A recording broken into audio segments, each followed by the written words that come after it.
This is the Emergency Medical Minute, sponsored by Mile High Ambulance.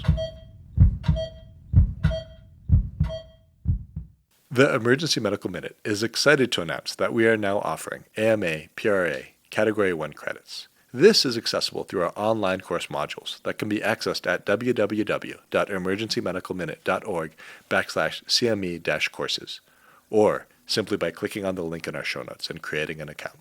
All right, so last week Bree was here and she had a walk-back STEMI from the waiting room, right?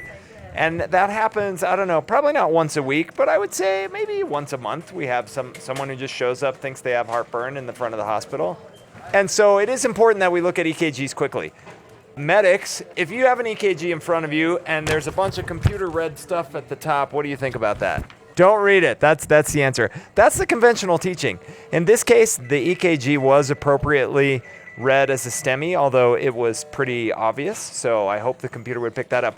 But what about if the EKGs just says stone cold normal? Like, can we believe the computer in that instance? So that everybody's shaking their head no. These authors got tired of getting constantly interrupted to look at normal EKGs during their shift, so they did a study of all the normal EKGs. So it was a study out of UC Davis, and I'll give the reference at the end. But they basically, during a time period, sounds like they use maybe the same software that we do, and they pulled up all of their normal EKGs. I said, okay, let's look at all of these normal EKGs, of which they had about 1,000 that they looked at, so a pretty good number. And then they said, they had 1,800, but they decided to only look at 1,000 normal EKGs. In their system, all the EKGs got overread at some point, like a day or two later, by a cardiologist. So they considered that the gold standard. So they first wanted to look, okay, what's the rate of, if the computer says normal, how often does the cardiologist say normal, or do they say that there's a problem? So roughly about 20% of the time, the cardiologist actually thought it was abnormal when it was read at normal.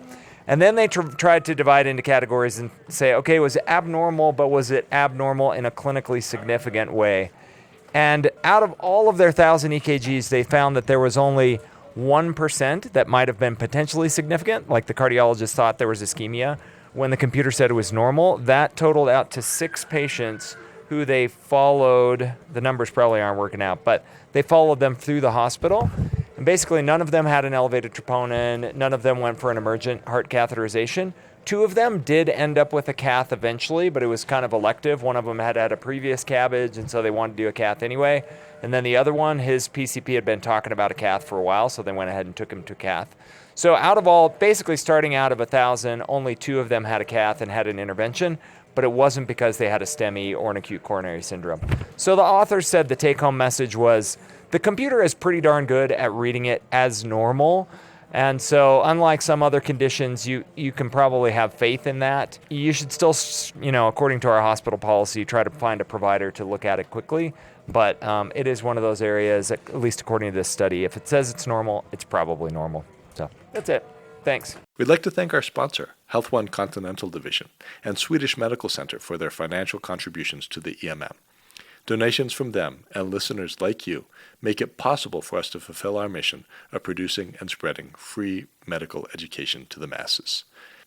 If you enjoy our show, please consider making a one-time or recurring donation to help cover our operational costs and keep the EMM awesome. Click on the link in our show notes to make a donation. Thank you for listening.